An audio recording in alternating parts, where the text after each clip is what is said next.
Accessing your legal documents with LegalZoom is a simple and straightforward process. Once you have completed a service, whether it's for forming an LLC, creating a will, or any other legal services, your documents will be securely stored in your LegalZoom account. To get started, log into your account using your username or password. And if you don't have an account yet, you'll need to create one before proceeding. Once you are logged in, you'll be directed to your dashboard where you can manage all of your services and documents.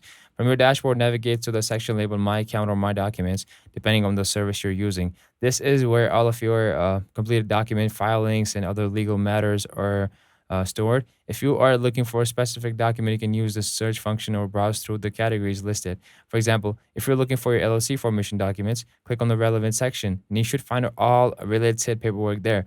LegalZoom allows you to download, view, and print your documents directly from their platform. This makes it easy to access the necessary paperwork whenever you need it, whether for personal use or to share with others. In case you're having trouble locating your documents, LegalZoom offers customer support to help guide you through the process. If you use LegalZoom for multiple services like forming an LLC and drafting a will, each document will be stored in its respective category, making it easy to find exactly what you're looking for. For additional assistance, LegalZoom's customer service is always available to answer any questions you may have about accessing or managing your legal documents. If you found this video helpful, don't forget to like, subscribe, and leave a comment below with any questions or experiences you have had with accessing your LegalZoom documents.